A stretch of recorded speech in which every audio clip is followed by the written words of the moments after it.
Sa isang liblib at mapayapang baryo sa paanan ng bundok San Roque, naninirahan ang isang matandang magsasaka na si Mang Teodoro. Kilala siya sa buong baryo bilang mabait, matulungin at may kakaibang koneksyon sa kalikasan. Wala siyang anak o asawa. Bata pa lamang siya nang pumanaw ang kanyang mga magulang, kaya lumaki siyang mag-isa sa maliit na kubo na minana niya sa kanyang ama. Tuwing umaga, maaga siyang gumigising upang magsaka sa kanyang maliit na palayan. Kahit matanda na, maliksi pa rin si Mang Teodoro. Tila ba ang lakas niya ay hindi nauubos. Madalas siyang nakikitang nakikipag-usap sa mga hayop at ang mga ibon ay tila hindi natatakot sa kanya. Marami ang nagsasabing siya raw ay may agimat o kaya ay may gabay na espiritu. Ngunit sa totoo lang, si Mang Teodoro ay isang taong may pusong dalisay at malapit sa kalikasan. Isang umagang malamig at may ambon, habang nag-aararo siya ng bukid gamit ang kalabaw niyang silito, napansin niyang may dalawang hayop sa gilid ng palayan, isang itim na aso at isang puting pusa. Tahimik lamang ang mga ito at nakatitig sa kanya. Tila ba may gusto silang sabihin. Lumapit ang dalawang hayop, hindi agresibo, kundi parang may pakay. "Uy, saan kayo galing?" tanong ni Mang Teodoro habang pinupunasan ng pawis sa noo. Hindi siya sinagot, syempre, dahil hayop ang kausap niya. Pero may kakaiba sa kanilang dalawa. Hindi siya kinagat, hindi tumahol, at hindi nagmiyaw ang mga ito. Tumabi lang sila sa kanya na parang kilala siya. Napansin niya ring malinis at makintab ang kanilang balahibo. Tila ba alagang-alaga, pero wala namang may-ari sa baryo ng ganyang hayop. Nang kinagabihan, sinundan siya ng dalawang hayop pa uwi. Inalok niya sila ng pagkain, kanin at tinapa. Laking gulat niya nang hindi lamang ito kainin ng dalawang hayop, kundi lumingon pa sa kanya at dahan-dahang tumango. Tila ba nagpapasalamat. Nang siya'y matulog na, napansin niya ang pusa at ang aso ay hindi umalis sa kanyang bakuran. Nagbantay ang aso sa may tarangkahan, habang ang pusa ay nasa bubong. Magdamag siyang nakatulog ng mahimbing na tila ba mas malalim kaysa karaniwan. Kinabukasan, kumising siya sa tunog ng tila napakaraming ibon sa paligid. Lumabas siya ng bahay at nakita niya ang paligid na mas luntian. Ang mga tanim niyang gulay na medyo laylay kahapon ay ngayon tila malusog na ulit. Parang may mahiwagang lakas na bumalot sa kanyang bakuran. Parang may kakaiba, bulong niya. At doon nagsimula ang mga kababalaghan. Sa isang gabi ng malakas na hangin at walang buwan, nagising si Mang Teodoro sa ingay ng kaluskos sa kanyang bubungan. Tiningnan niya ang paligid at nakita ang puting pusa na tila may tinitingnan sa dilim ng kagubatan. Ang aso naman ay tila nagngangalit at naglalakad paikot sa kanyang kubo, parang may bantay na nilalang. Lumabas siya at tinanong ang mga alaga, "Ano bang meron?" Hindi nagtagal, lumabas mula sa kakahuyan ang isang itim na anino. Hindi may paliwanag kung tao o hayop. Mabilis itong gumalaw at tila sinusubukan niyang lapitan si Mang Teodoro. Ngunit bago pa ito makalapit, kumislap ang mata ng aso. Ang pusa ay tumalon mula sa bubong at humarang. Sa isang iglap, nagningning ang katawan ng dalawang hayop, parang sinag ng buwan ang bumalot sa kanila. Biglang umatras ang nilalang sa dilim. Isang sigaw ang umalingaw-ngaw sa kagubatan. Hindi boses ng tao, kundi isang nakakakilabot na tinig ng isang halimaw. Nanlumo si Mang Teodoro, hindi dahil sa takot, kundi dahil sa kabiglaanan ng nasaksihan. Anong klaseng hayop kayo?" bulong niya sa sarili. Kinabukasan, sa lilim ng punong mangga, habang nagpapahinga si Mang Teodoro, isang lalaking may mahabang buhok at maputing kasuotan ang biglang sumulpot. Hindi niya nakita kung saan nanggaling ang lalaki. "Ako si Amador, engkantong tagapangalaga ng kagubatan," sabi ng lalaki. "At ang dalawang alagang hayop na kasama mo ay sina Bantay at Luna, ang aking mga tagapagbantay. Ipinagkatiwala ko sila sa iyo upang maprotektahan ka sa paparating na panganib. Panganib? Anong panganib?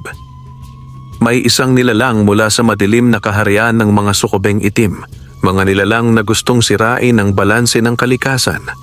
Ikaw ang napiling tagapangalaga ng lugar na ito, hindi dahil sa agimat, kundi dahil sa puso mong dalisay. Napaupo si Mang Teodoro. Hindi niya lubos maisip na siya, isang simpleng magsasaka, ay biglang magiging bahagi ng isang mahiwagang tungkulin. Simula ngayon, dagdag ni Amador, hindi ka na basta magsasaka lamang. Ikaw na ang magiging tagapagtanggol ng lupang ito laban sa dilim. Simula ng araw na iyon, naging parte na ng buhay ni Mang Teodoro ang mahiwagang mundo. Si Bantay at Luna ay hindi lang basta hayop. Sila'y mga tagapangalaga at may kapangyarihang hindi kayang ipaliwanag ng karaniwang tao. Hindi na lang basta tahimik ang kanyang buhay. Maraming misteryo ang unti-unting lalantad at maraming nilalang mula sa kagubatan ang mapapalapit sa kanya, mabubuti at masasama. At sa susunod na mga gabi, darating ang tunay na pagsubok sa kanyang pananampalataya, katapangan at puso. Makalipas ang ilang araw mula nang magpakilala si Amador, napansin ni Mang Teodoro na nagiging mas malamig ang mga gabi sa kanyang lugar. Kahit tag-init, tila ba may malamig na ihip ng hangin tuwing hating gabi. Si Bantay, ang mahiwagang itim na aso, ay madalas na naglalakad sa paligid ng bakuran, habang si Luna, ang puting pusa, ay laging nasa bubungan at nakamasid sa kagubatan. Hindi naman ininda ni Mang Teodoro ang pagbabago ng paligid, ngunit may bumabagabag sa kanya, ang panaginip. Sa kanyang panaginip, siya ay nasa gitna ng kagubatan. Umiiyak ang lupa at ang langit ay kulay abo. May mga punong tila nalalanta at sa gitna ng lahat ay isang nilalang na may balat na parang uling, mata na apoy at bibig na tila may dila ng ahas. Ang nilalang ay nagsalita. Ngunit ang tinig nito ay parang alingaw-ngaw ng mga kaluluwang nawawala. Ibabalik ko ang kadiliman sa lupaing ito. Walang sino man ang makakapigil. Nagising si Mang Teodoro na tagaktak ang pawis. Habang humihingal, bigla siyang napalingon sa bintana. Nandoon si Luna, nakatitig sa kanya. Sa unang pagkakataon, narinig niya ang tinig na tila nanggagaling sa kanyang isip. Malapit na sila. Kailangan mong maging handa. Lumipas ang 2 araw. Sa ikatlong gabi, habang kumakain si Mang Teodoro, biglang namatay ang ilawan sa kanyang kusina. Walang hangin, ngunit kusa itong namatay. Kasunod noon ay ang pag-uga ng lupa. Banayad lang noong una, pero unti-unti itong lumalakas. Lumabas si Mang Teodoro. Madilim ang paligid. Madilim na tila nilamon ng gabi ang lahat ng liwanag. Kahit ang buwan ay tila nagkubli sa likod ng makakapal na ulap. Bantay? Luna? Sigaw niya. Mula sa kakahuyan, unti-unting lumitaw ang 6 na nilalang. Mga anino, pero may hubog ng tao. Mapupula ang mga mata at nakalutang ang katawan sa ere. Sila ang mga sukoben, mga nilalang mula sa mundo ng kadiliman na kayang sumipsip ng lakas ng kalikasan at kaluluwa ng tao. Ang isa sa kanila ay humakbang palapit at sa tinig na parang sabayang bulong ng napakaraming tinig nagsalita ito. Ikaw ang bagong tagapangalaga ng lupaing ito. Isang matanda, isang magsasaka. Huwag mo na kaming pigilan, Teodoro. Umalis ka o ikaw ay masisira. Ngunit bago pa makalapit ang nilalang, mula sa likuran ni Mang Teodoro ay lumitaw si Bantay. Ang kanyang katawan ay nagningning sa kulay asul na apoy. Tumahol ito ng ubod lakas at sa bawat tahol ay tila napapatras ang mga sukoben. Sumunod si Luna, tumalon mula sa bubungan at dumaos-dos sa harapan ni Mang Teodoro. Mula sa kanyang mga mata ay lumabas ang tila liwanag ng buwan. Pinalibutan nila si Mang Teodoro ng isang mahiwagang bilog ng liwanag. Sa gitna ng kaguluhan, lumitaw muli si Amador sa anyong liwanag. Sa isang iglap ay nilabanan niya ang isa sa mga sukoben gamit ang kanyang tungkod na tila gawa sa ginto at kahoy. Nagpasiklab ng kapangyarihan si Amador. Sa isang kumpas ng kanyang kamay, ang mga halaman sa paligid ay gumalaw, lumaki at hinampas ang mga sukoben. Ngunit hindi madaling kalabanin ang mga nilalang na ito. Isa sa mga sukoben ay nakatakas sa likod ni Mang Teodoro at sinubukang hawakan ang kanyang batok. Ngunit bago ito makalapit, tinahulan muli ni Bantay ang nilalang. Sa pagkakataong iyon, lumipad si Bantay at sumunggab sa sukoben. Isang matinding liwanag ang sumabog sa paligid. Napaatras ang lahat, pati si Mang Teodoro ay napaluhod sa lakas ng enerhiya. Sa panahong iyon, unti-unting namulat si Mang Teodoro na siya pala ay daluyan ng kapangyarihan ng kalikasan. Isang uri ng koneksyon na matagal nang natutulog sa dugo ng kanyang angkan. Ang kanyang ama at lolo ay hindi basta ordinaryong magsasaka. Sila rin ay tagapangalaga ng lupa. Ngunit piniling itago ang lihim upang hindi masangkot sa digmaan ng mga nilalang. Ngayon, ang kapangyarihang iyon ay unti-unti nang nagigising sa kanya. Dahil sa pagtutulungan ni Bantay, Luna, Amador at Mang Teodoro, napilitan ng mga sukoben na umatras. Ngunit bago sila tuluyang maglaho sa dilim, nagsalita ang isa sa kanila. "Babalik kami. Hindi mo kami mapipigilan habang buhay, Teodoro. Sa susunod, hindi na kami magdadala ng 6, kundi 30 nilalang ng kadiliman." Hindi pa dito nagtatapos, ani Amador matapos ang labanan. Ito pa lamang ang simula ng digmaan. "Anong dapat kong gawin?" tanong ni Mang Teodoro habang nakatingin sa kalangitan na unti-unti nang nililiwanagan ng buwan. "Ihahanda kita. Ipapakilala kita sa mga nilalang ng liwanag. May iba pang tulad mo, mga tagapangalaga ng lupa. Kailangang tayong magkaisa bago sila bumalik."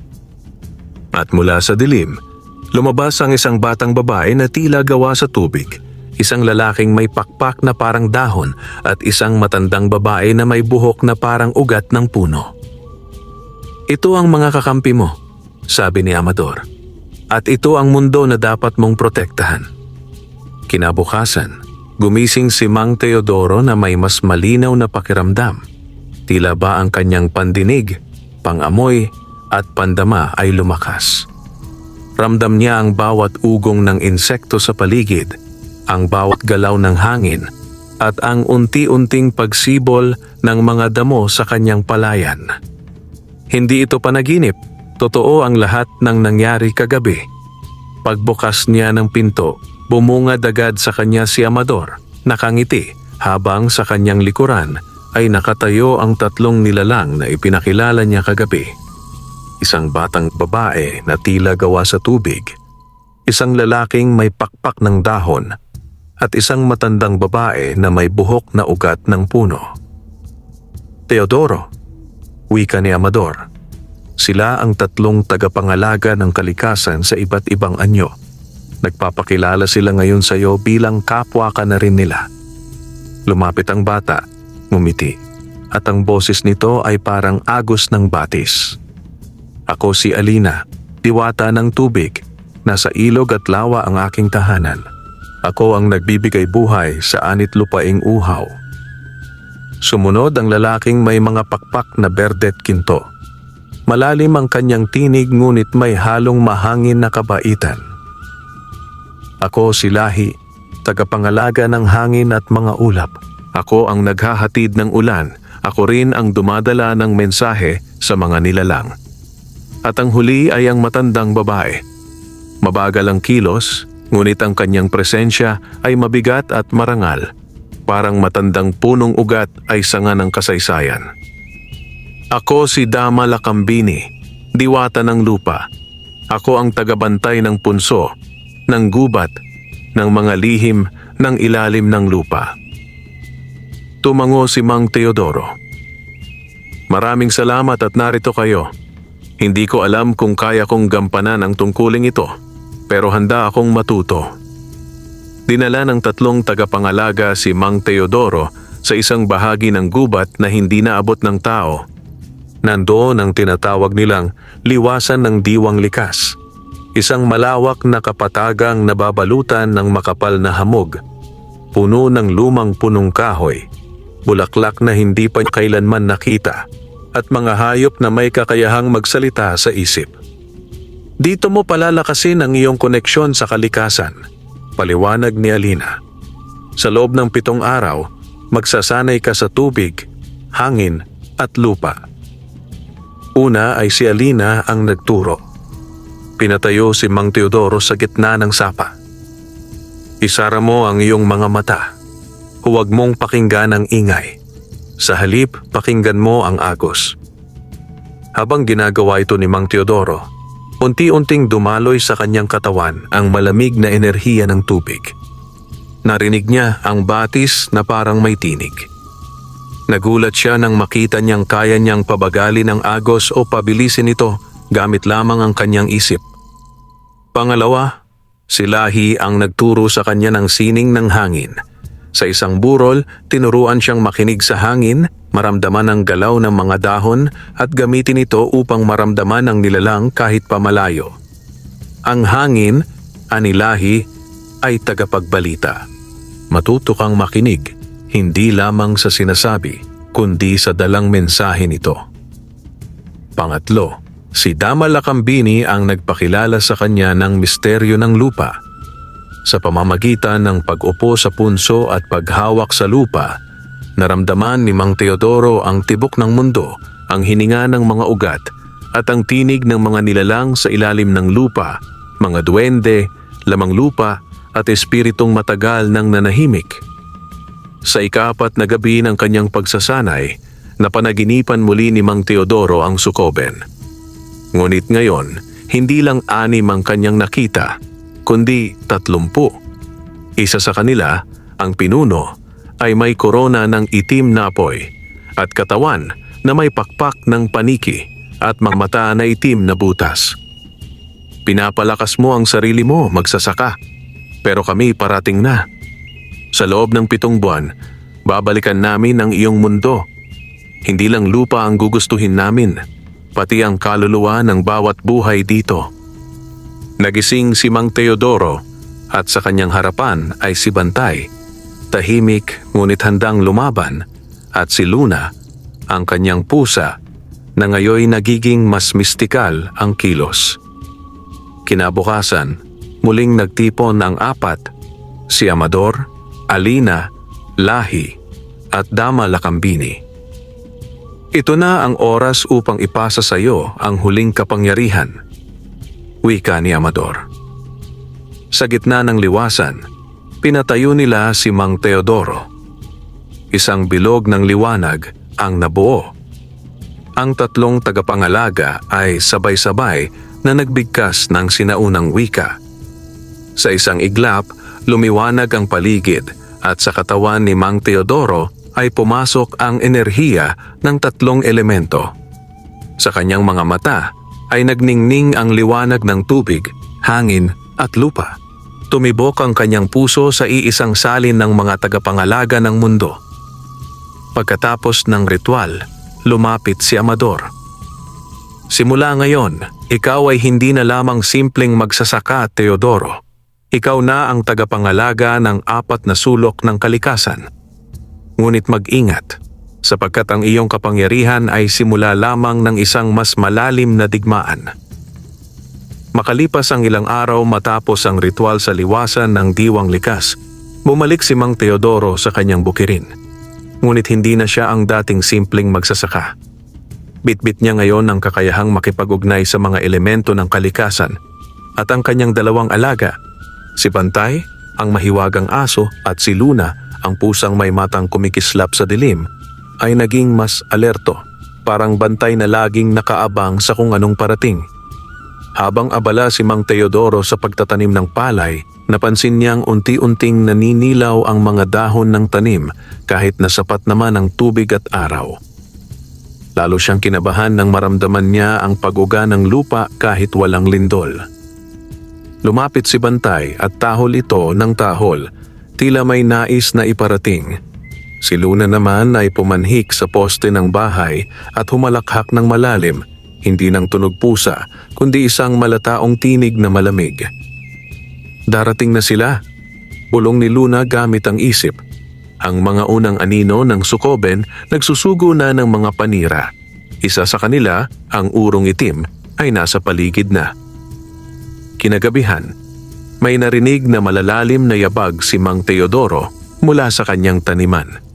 Pagtingin niya, isang itim na nilalang na balot ng usok ang lumulutang sa gitna ng palayan.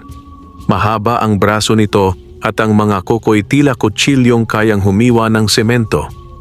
Wala itong muka, tanging isang bunganga ng apoy na may hangin ng kamatayan. Teodoro, bulong ng nilalang. Ang lupang ito'y hindi na iyo. Magbigay daan ka at baka'y hindi ka namin kunin. Sa halip na matakot, lumapit si Mang Teodoro. Inilabas niya ang batong berde na iniwan sa kanya ni Amador. Sa isang iglap, tumigil ang pag-ikot ng hangin at naging parang walang tunog ang buong paligid. Itinaas niya ang bato at bumulong.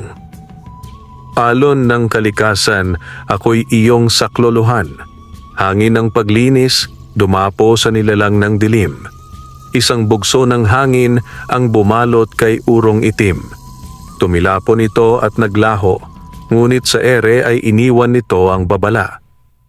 Papatayuin mo man ako ng isang ulit kami darami. Hindi mo kayang hadlangan ang anino ng Sukoben. Kinabukasan, napag-alaman ni Mang Teodoro na ang balon ng baryo ay biglang natuyot. Ang mga residente ay gulat na gulat. Marami ang nagsasabing sinumpa raw ang lupa at ang ilang matatanda ay nagsimulang magsunog ng mga dahon sa harapan ng kanilang bahay upang itaboy ang malas. Dito muling lumitaw si Amador, lumapit kay Mang Teodoro sa ilalim ng puno ng manga. Hindi nila nauunawaan, anya. Ang balon ay tinamaan ng sumpa ng tuyot, isang sinaunang salamangka ng mga engkanto ng dilim. At ito ay susunod pa sa ibang anyo, pagtuyot ng lupa, pagkamatay ng hayop, at pagkawala ng gabi sa gabi. Kailangan kong gawin ang nararapat, sagot ni Mang Teodoro. Tulungan mo ako. Tinuruan siya ni Amador ng isang ritual upang linisin ang balon at itaboy ang sumpa. Sa pagsapit ng hating gabi, sinimulan nila ang seremonya. Pinagitnaan ng 3 apoy ang balon at sa gitna nito ay pinatalon si Luna na agad na ganyong itim na paniki at nagsimulang umikot. Bumulong si Teodoro. Apoy ng kalinisan, hangin ng liwanag, linisin mo ang ugat ng buhay. Sa pangalan ng diwang likas, palayasin ang dilim sa balon ng bayan. Sa isang iglap, may sumabog na itim na usok mula sa loob ng balon, sabay singaw ng amoy asupre. Ngunit ang 3 apoy ay lumaki, naghalo sa isang liwanag na kulay ginto. Bumalik ang tubig sa balon, mas malinaw pa kaysa dati. Matapos ang tagumpay, may natagpuan si Teodoro sa ilalim ng kanyang papag. Isang kahoy na may ukit ng muka ng engkanto, may butas sa noo at nakasulat sa sinaunang wika. Ang susi sa tagong gubat ay nasa ilalim ng ugat ng pinakamatandang puno. Doon mo matatagpuan ang unang bato ng panangga. Napatingin si Teodoro kina Bantay at Luna. Pareho silang nakatingin sa kanya na para bang sinasabi, panahon na para simulan ang mas malalim na paghahanap. Nang umagang iyon, maagang nagising si Mang Teodoro. Sa kanyang panaginip ay muling nagpakita ang mukha ng isang matandang engkanto na may gintong mata at tinig na parang alon sa dagat. Tila ito ang humihimok sa kanya na sundan ng lihim na iniwan ng kahoy sa ilalim ng kanyang papag. Ang lihim patungong tagong gubat. Kasama sina Bantay at Luna, nagtungo si Teodoro sa paanan ng bundok na kilala bilang Bantayan ng Bituin, isang lugar na nilalayuan ng karamihan sa mga taga-baryo dahil sa paniniwalang may mga ligaw na espiritu roon. Ngunit sa halip na takot, determinasyon ang baon ni Teodoro. Sa kalagitnaan ng kagubatan, natagpuan nila ang isang punong napakalaki, mas matanda pa sa sinumang nabubuhay sa baryo. Ang mga ugat nito ay tila gumagapang sa buong paligid at ang balat nito ay may ukit ng mga lumang simbolo. Lumuhod si Teodoro at hinipo ang isang bahaging parang hugis bilog sa ilalim ng puno. Bigla itong lumiwanag at isang bahagi ng lupa ang bumuka. Mula sa siwang ng lupa, lumitaw ang isang makipot na lagusan. Ang loob ay dilim na walang hangin, pero sa sandaling pumasok sila, sinindihan ni Luna ang kanyang mata. Naglalabas ito ng liwanag na malabughaw. Sa loob ng lagusan, lumitaw ang mga ukit sa pader, larawan ng mga unang albularyo at mga engkanto na dating tagapangalaga ng mundo. Isa sa mga ukit ay nagpapakita ng isang asong puti na may mga pakpak at isang pusang may mata ng buwan, nakatayo sa tabi ng isang magsasakang may tungkod na may bato sa dulo. "Parang tayo," bulong ni Mang Teodoro. Bago pa man sila makarating sa dulo ng lagusan, isang nilalang na tila gawa sa putik at ugat ng puno ang humarang sa kanila. Mata nito ay pula at ang boses nito ay parang may kahalong hangin at kulog. Sinong nangangahas na lumusong sa lihim ng likas? Tumindig si Mang Teodoro. "Ako si Teodoro, magsasakang may layuning protektahan ng lupaing ito. Ako ay isinugo ng diwang likas." Sinilip ng nilalang ang mga alaga ni Teodoro. Nang makita si Bantay at Luna, tumango ito at biglang lumambot. "Kung gayon, ikaw nga ang tagapagmana. Ngunit hindi mo maaaring basta makuha ang bato ng panangga. Kailangang mong malampasan ang 3 pagsubok ng gubat." Biglang nagbago ang paligid. Nawala ang nilalang at nasa gitna na sila ng isang damuhan na napapaligiran ng boses. Ang mga tinig ay pamilyar, boses ng mga taga-baryo, ng kanyang yumaong asawa, ng kanyang anak na nawala, ng kanyang sariling takot at galit. Ang pagsubok ay panloob. Ang lahat ng pangungutya, sakit, panghihinayang ay bumabalik sa kanyang isip. Naglakad siya sa damuhan ngunit parang nalulunod sa sariling alaala. Lumapit si Luna, tumalon sa kanyang balikat at bumulong. "Ang katahimikan ay nasa loob mo, Teodoro. Sa puso, hindi sa paligid." Pumikit siya. Huminga ng malalim. Itinuro niya ang kanyang isip sa layunin, ang lupa, ang kabutihan, ang kinabukasan ng baryo. Isa-isang nawala ang boses. Pagkagaling niya sa unang pagsubok, ang paligid ay biglang naging madilim at malamig. Sa gitna ng gubat ay lumitaw ang isang dambuhalang nilalang, isang kalabaw na may 4 na sungay at katawan ng batong buhay. Ito raw ang tagabantay ng lakas. "Kung ikaw ay lalaban, gawin mo ng buong puso. Ang mga duwag ay hindi dapat tumanggap ng batong panangga," anang kalabaw. Kahit payat at may edad na si Mang Teodoro, hinarap niya ang halimaw. Pinagtulungan din siya ni Bantay at Luna. Si Bantay ay lumundag sa mata ng halimaw habang si Luna ay sumilay sa likod nito at naglabas ng tila asidong laway. Lumaban si Teodoro gamit ang isang baston na gawa sa kahoy ng tagpi-tagping anting-anting. Sa huli, napabagsak nila ang nilalang at ito ay naglahong parang abo sa hangin. Ang huling pagsubok ay pinakadelikado. Isang matandang babae ang lumapit kay Teodoro. Ito ay umiiyak, duguan at humihingi ng tulong. "Tulungan mo ako. Dalhin mo ako palabas." Ngunit narinig ni Teodoro ang bulong ng diwang likas sa kanyang isipan. "Teodoro, huwag kang padadala. Ang anyo ay huwad. Subukin mo ang iyong puso. Gamitin mo ang liwanag ng katotohanan. Tumitig siya sa babae, at sa pagtitig niya ay unti-unting lumabas ang tunay na anyo, isang engkantong kasangkot sa sukoben. Nakita niya ang itim na anino sa likod nito. Ngunit hindi niya ito sinaktan. Hindi ako nandito para pumatay. Nandito ako para magbalanse. Kung nais mong magbago, umalis ka. Ngunit huwag mo nang balikan ang dilim. Naglaho ang nilalang. At sa kanyang harapan, isang batong may ukit ng araw at buwan ang lumutang mula sa lupa. Kinuha ito ni Mang Teodoro at biglang lumakas ang ihip ng hangin. Ang kanyang mga mata ay tila nakakita ng liwanag mula sa pinagmulan ng kalikasan. Tumibok ang lupa sa ilalim niya. Isa ka ng tagapangalaga, sabi ng tinig ng diwang likas. Ngunit ito'y simula pa lamang. May 4 pang bato sa 4 na sulok ng mundo. At ang sukoben ay nagsisimula ng gumalaw. Habang bitin ang paghinga ni Mang Teodoro at patuloy na umaagos ang malamlam na hangin sa gubat, naramdaman niya ang bigat ng responsibilidad na pumasan sa kanyang balikat. Nakita niya ang bato ng panangga sa kanyang mga kamay, kumikinang sa liwanag ng buwan at araw na tila may buhay. Ipinatong niya ito sa kanyang dibdib.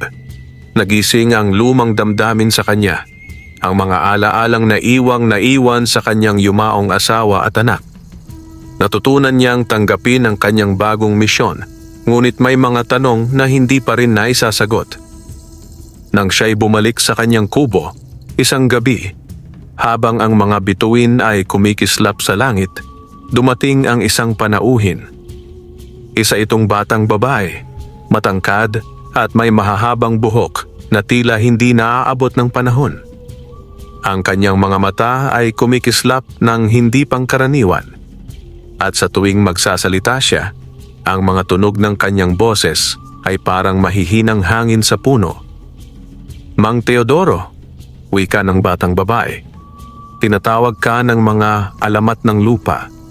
Ang bato ng panangga na hawak mo ay may kapangyarihan hindi lamang upang protektahan ang iyong bayan, kundi pati na rin upang pag-isahin ang mga alamat ng mundo. May isang malupit na halimaw na muling magbabalik, at tanging ikaw at ang mga nilalang ng kalikasan ang makakapigil dito. Si Lyra, ang batang babae, ay inihayag sa kanya ang tungkol sa isang sinaunang nilalang na hindi pa tuluyang natatanggal mula sa kasaysayan. Tinawag nilang si Tiamat, isang nilalang na may kakayahang gawing itim ang lahat ng bagay at sumipsip ng kalikasan. Ang tanging paraan upang matigil si Tiamat ay ang paghahanap sa 3 nawawalang bato na siyang magbibigay ng kapangyarihan upang mapalakas ang bato ng panangga. Ang unang bato na nakuha na ni Teodoro ay nagsisilbing susi upang magtipon ng iba pang mga alamat. Dahil sa pagtulong ni Lyra, hindi na nagatubili si Mang Teodoro. Alam niyang ito na ang pagkakataon na kanyang hinihintay, ang pagkakataon na muling makipag-ugnayan sa mga alamat ng kalikasan. Ngunit bago siya magpatuloy, binalikan niya ang mga kaibigan niyang sina Bantay at Luna na matagal na niyang alaga at kasama sa paglalakbay. Ang mga alaga ko, Lyra, ang sabi ni Teodoro. Sila'y may malaking papel sa misyon ko. Si Bantay ay may katangi ang magbantay at si Luna naman ay may liwanag na makakatulong sa atin. Hindi lamang sila mga hayop, sagot ni Lyra. Sila ay mga nilalang na may kabuntot na misyon. Bantay ay isang hunting hound ng mga diwa ng kalikasan at si Luna naman ay isang lunar cat, isang nilalang na may kakayahang magbigay liwanag sa mga madilim na daan. Pinili ni Lyra na tulungan sila at nagsimula silang maglakbay patungo sa mga bundok kung saan naninirahan ang mga alamat ng kalikasan. Ang unang lugar na kanilang pinuntahan ay ang lupang puno ng alitaptap, isang kagubatan na may mga nilalang na hindi matutumbasan ng mga tao. Dahil sa gabay ni Lyra, hindi nahirapan si Teodoro at ang kanyang mga alaga na maglakbay patungo sa lupang puno ng alitaptap. Ang lugar na ito ay puno ng mga alitaptap na nagsisilbing mga ilaw na bumabalot sa buong kagubatan. Ngunit may isang masalimuot na kwento ang lugar na iyon. Doon nila nakatagpo si Alona, ang alitaptap na diwata. Si Alona ay isang diwata na nagtataglay ng isang bato ng kalikasan, ang bato ng luma, na makakatulong kay Teodoro sa kanyang misyon. Mang Teodoro, ang iyong landas ay hindi madali, wika ni Alona. Upang makuha ang bato ng luma, kailangan mong harapin ang isang pagsubok. Ang pagsubok na ito ay may kinalaman sa mga lihim ng gabi. Si Alona ay nagbigay kay Teodoro ng alitaptap na agimat, isang agimat na magbibigay sa kanya ng kakayahang makipag-ugnayan sa mga nilalang ng gabi at mga kalikasan. Ang agimat na ito ay tinatawag na bunga ng liwanag. Sinimulan ni Teodoro at ang kanyang mga alaga ang pagsubok upang makuha ang bato ng luma. Ang pagsubok na ito ay patungkol sa tapat na pagmamahal sa kalikasan. Kailangan nilang ipakita na may malasakit sila sa mga nilalang ng gabi at hindi sila basta mang-aabuso o magtatago sa dilim. Habang dumadaan sila sa kagubatan, naharap sila sa isang nilalang na hindi nila inaasahan. Isang malaking ahas na tinatawag nilang kataliman, isang nilalang na nagpoprotekta sa mga lihim ng kagubatan. Kung nais niyong makuha ang bato ng luma, kailangan niyong patunayan na ang mga lihim ng gabi ay hindi para sa kapakinabangan ng tao, kundi para sa kabutihan ng buong kalikasan. Matapos ang matinding pagsubok at paglaban kay kataliman, nagtagumpay si Teodoro. Nakuha nila ang bato ng luma at sa pagkuha nito, muling kumikislap ang bato ng panangga sa kanyang kamay. Ngunit alam niyang marami pang pagsubok ang darating. Pagkatapos makuha ni Mang Teodoro ang bato ng luma mula sa lupang puno ng alitaptap, muling nabuhay ang lakas ng bato ng panangga. Ngunit hindi pa tapos ang kanyang misyon. May 2 bato pa siyang kailangang matagpuan upang mabuo ang 3 sagradong batong kayang pigilan ang pagbabalik ng halimaw na si Tiamat. Kasama sina Bantay at Luna at ang gabay na diwata na si Lyra, nagtungo sila sa susunod na destinasyon, ang gubat ng hangin, isang lugar na hindi mahagilap sa karaniwang mapa at ayon sa alamat ay lumilitaw lamang kapag may dalang panata ang puso ng naglalakbay. Habang naglalakad sa masukal na bahagi ng bundok, napansin ni Mang Teodoro na unti-unting humihina ang tunog sa paligid. Wala ni isang huni ng ibon, wala ring kaluskos ng dahon. Ang tanging naririnig nila ay ang marahang paghampas ng hangin sa kanilang balat malamig, malambing, ngunit tila may ibinubulong. Pagkarating nila sa paanan ng isang punong may kulay pilak ang mga dahon, biglang lumakas ang hangin. Umikot ito sa kanila, nililipad ang mga tuyong dahon at buhangin. Nang biglang huminto, bumukas ang hangin sa gitna, tila pintuang walang pinto, at sa loob nito ay ang gubat ng hangin.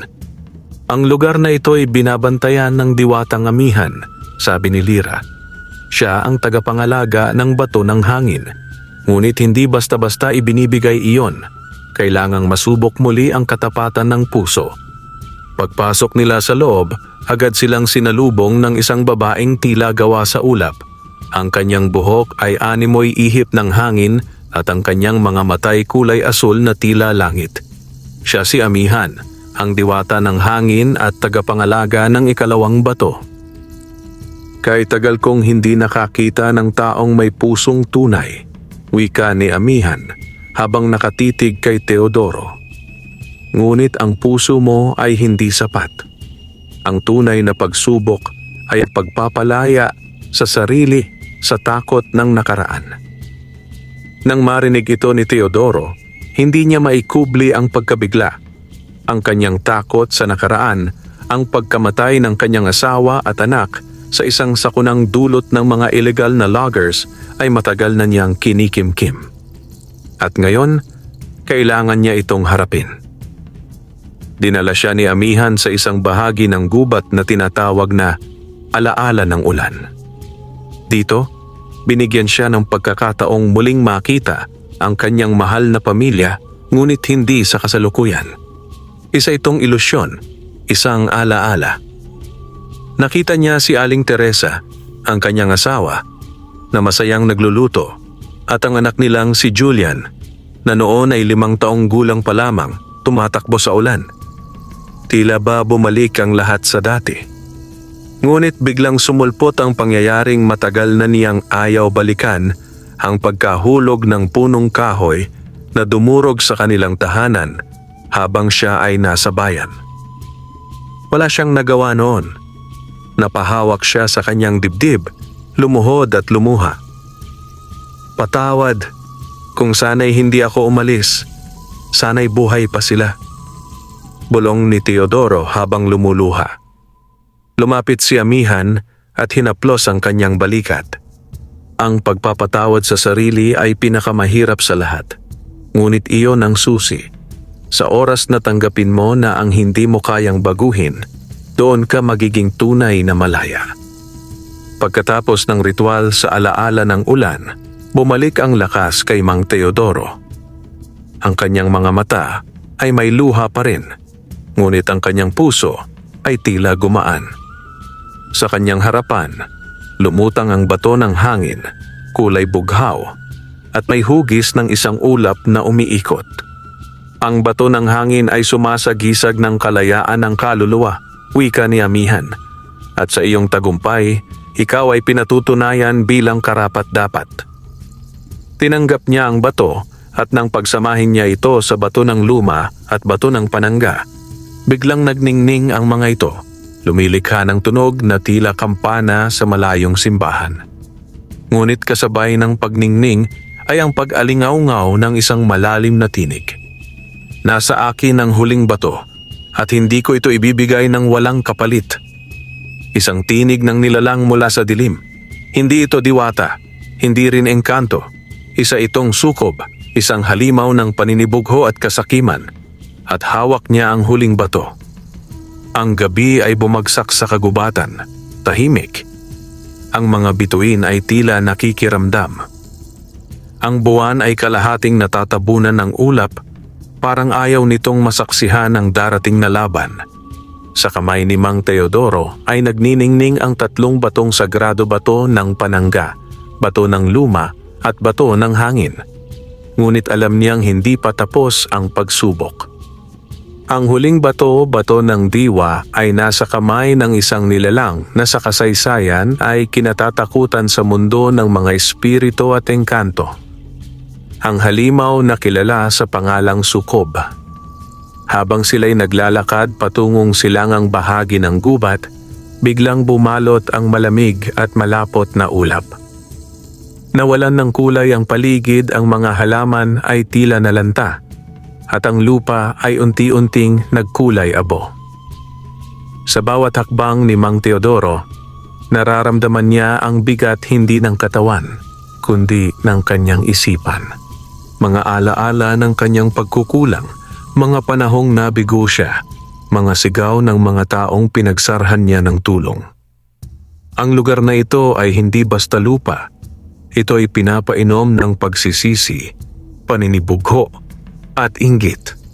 Sabi ni Lyra, ang diwata ng liwanag. Ito ang lugar ng Sukob, isang dating engkanto na naging halimaw dahil sa kanyang labis na kasakiman. Ayon kay Lyra, si Sukob ay isa sa pinakamatalinong engkanto noong unang panahon. Tagapangalaga siya ng mga alaala at ng tunay na diwa ng pagkatao. Ngunit isang araw, nainggit siya sa kapangyarihan ng mga diwata ng apoy at dilim. Nais niyang mas maging makapangyarihan. Gusto niyang pagsamahin ang lahat ng bato ng kalikasan at ipunin sa kanya ang kapangyarihan ng mundo. Sa kanyang pagtatangka, ipinasok niya ang kanyang diwa sa bato at dahil doon, naging bahagi siya ng huling batong sagrado. Ngunit sa halip na makamit ang liwanag, naging kadiliman ang kanyang katawan. Ngayon siya'y isang halimaw ng guni-guni. May kakayahang pasukin ang isipan at sirain ang damdamin ng kahit sinong humarap sa kanya. Biglang lumindol. Bumuka ang lupa. Mula sa kailaliman ay sumulpot ang isang nilalang na may katawan ng tao, ngunit balat ng uling at apoy. Ang kanyang muka ay wala sa halip. Isang salamin ang nakapwesto roon at kung sino man ang tumingin dito ay makikita ang kanilang pinakatinatagong takot. Teodoro, magsasaka ng mabuting puso. Ano nga bang halaga ng kabutihan kung wala kang naisalba? Wala kang asawa, wala kang anak. Ikaw lang ang naiwan. Bulong ni Sukob habang gumagalaw sa anino. Totoo, sagot ni Mang Teodoro. Pero sa kabila ng lahat, pinili kong mabuhay para sa iba. Sa isang iglap, inihagis ni Sukob ang alon ng itim na usok kay Teodoro. Bumalot ito sa kanyang katawan. Sinisikap siyang sakalin ng sariling kalungkutan. Ngunit bago siya tuluyang bumagsak, tumahol si Bantay, sabay sibad sa anino ni Sukob. Si Luna naman ay umalulong at ang kanyang mata ay nagliwanag ng pilak, tinaboy ang dilim. Lumapit si Lira at binigkas ang sinaunang salita ng proteksyon. Liwanag ng diwa, pawiin ang ulap ng dilim. Sumiklab ang 3 bato sa kamay ni Teodoro. Mula sa bato ng panangga ay lumabas ang isang bilog na proteksyon. Ang bato ng luma ay tumibok na parang puso at mula sa bato ng hangin ay lumipad ang mga dahon na may liwanag, binalot si Sukob. Sa gitna ng labanan, biglang lumambot ang katawan ni Sukob. Huminto siya. Mula sa salamin sa kanyang mukha ay lumabas ang larawan ng isang masayahing engkanto. Siya ang dating Elias, tagapangalaga ng diwa. Wala na bang pag-asa para sa akin?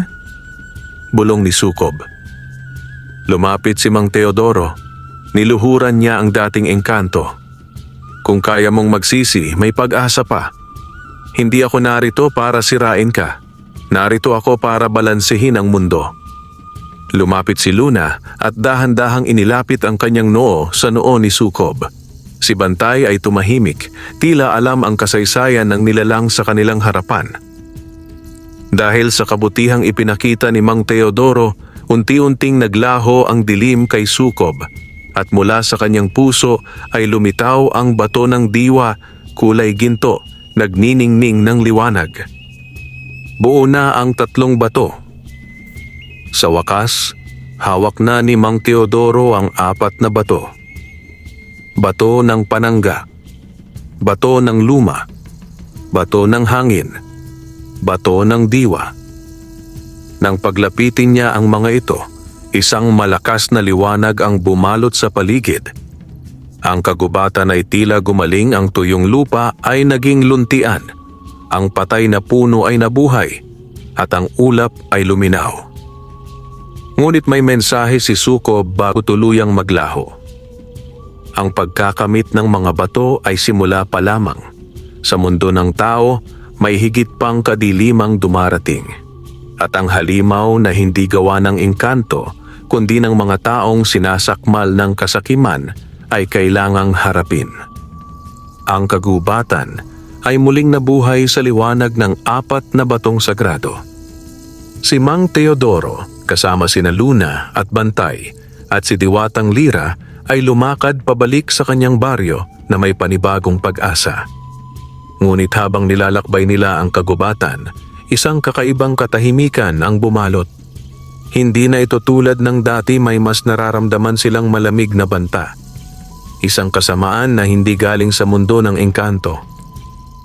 Sa hangin ay may amoy na nasusunog na goma. Sa lupa ay may bakas ng mabibigat na paa.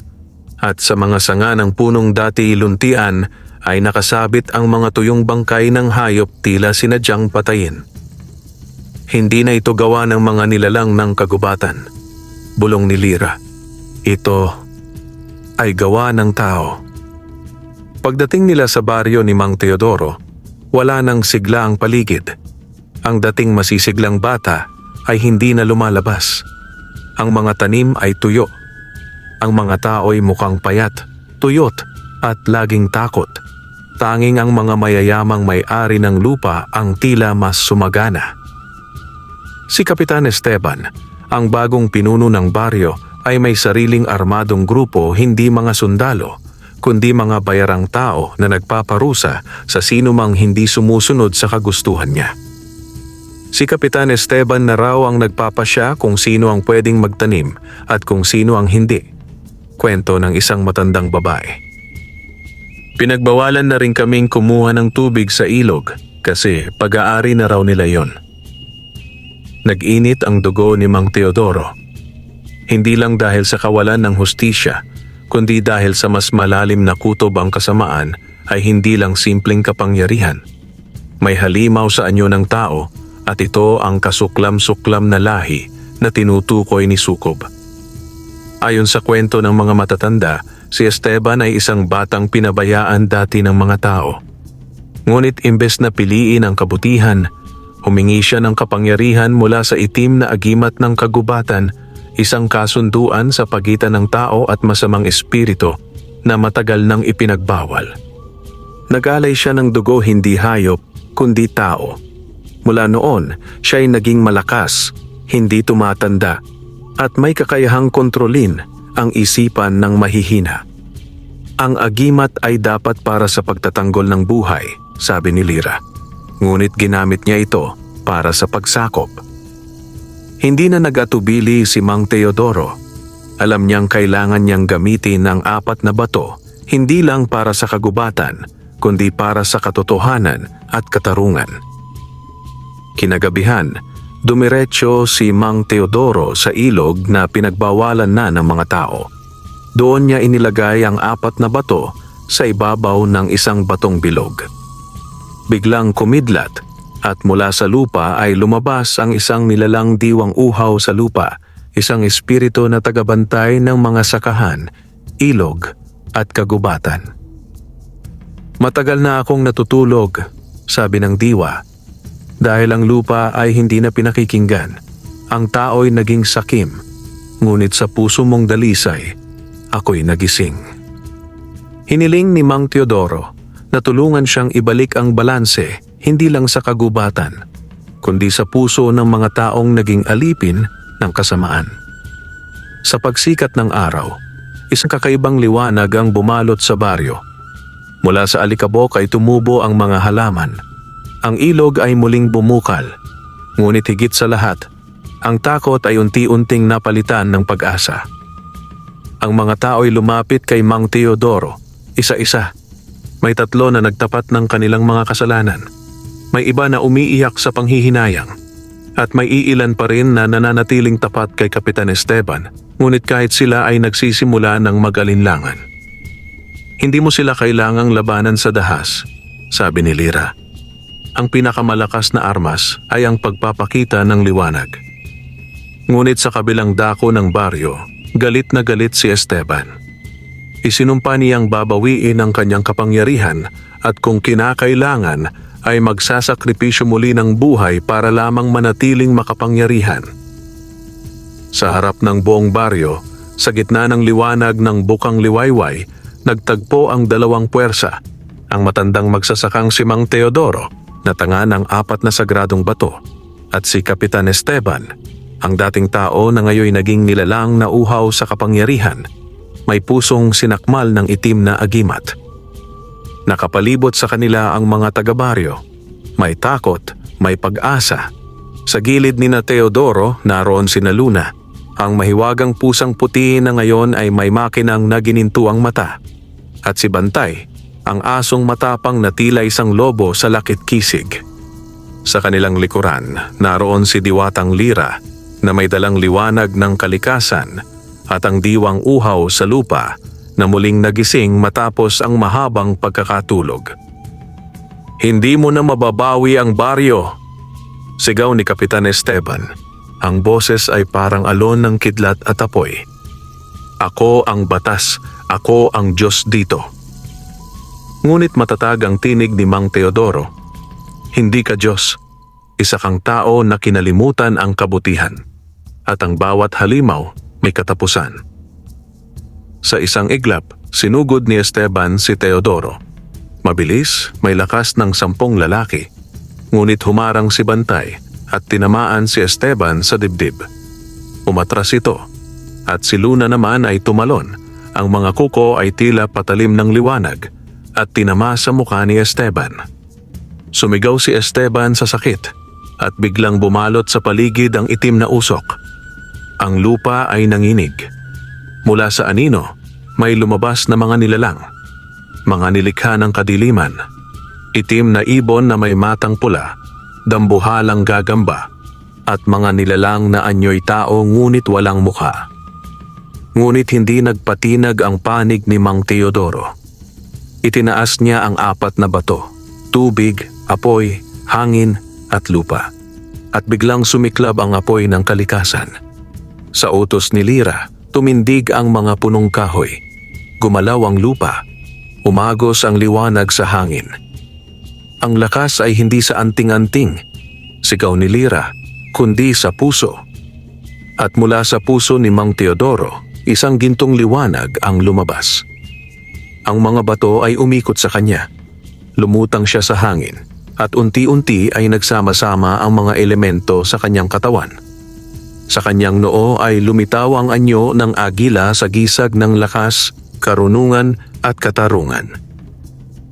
Sa isang bugso ng enerhiya, nagliyab si Mang Teodoro ng liwanag at nilamon ng mga nilalang ng dilim. Nagliyab si Luna at Bantay, naging 2 espiritong hayop. Ang isa ay puting leopardo, ang isa na may gintong lobo, at sinugod ang itim na agimat na hawak ni Esteban. Tinamaan si Esteban ng liwanag mula sa mga bato. Nagsimulang masunog ang kanyang balat at bumagsak siya sa lupa. Umiyak siya. Ayoko pang mamatay. Ayoko. Ako'y naging makapangyarihan. Lumapit si Mang Teodoro at dahan-dahang inilapag ang kamay sa dibdib ni Esteban. Ang tunay na kapangyarihan, Esteban, ay hindi kinatatakutan, kundi minamahal. Sa huling sandali, humikbi si Esteban at mula sa kanyang mga mata ay bumagsak ang 2 luha. Ang itim na agimat ay nabiyak. Sa pagbiyak nito, mula sa langit ay bumagsak ang ulan. Hindi ulan ng tubig, kundi ulan ng liwanag. Nawala ang dilim. Ang mga halaman ay muling tumubo. Ang mga hayop ay bumalik. Ang mga tao ay nagsigawan sa tuwa. Pagkatapos ng lahat, si Mang Teodoro ay muling bumalik sa kanyang simpleng kubo. Ngunit ang kanyang pangalan ay naging alamat. Si Luna at Bantay ay patuloy niyang kasakasama, bantay ng kagubatan at baryo. Si Diwatang Lira ay bumalik sa kanyang sagradong lugar, ngunit hindi na muling natulog, lagi nang gising upang bantayan ang puso ng tao. Ang 4 na bato ay ibinalik sa ilalim ng malaking puno ng balete, hindi para itago, kundi upang ipaalala na ang tunay na kapangyarihan ay laging naroroon sa tabi ng mga may busilak na puso. Pagkaraan ng maraming taon, isang batang lalaki ang lumapit kay Mang Teodoro. Lolo Teodoro, tanong ng bata, totoo po bang may mahiwagang bato at hayop sa kagubatan? Ngumiti si Teodoro at marahang pinahid ang ulo ng bata. Ang bato, ang hayop, at ang engkanto ay maaaring mawala. Pero ang kabutihan sa puso, bata, ay mananatili hanggat ikaw ay marunong magmahal sa kalikasan, sa kapwa, at sa Diyos.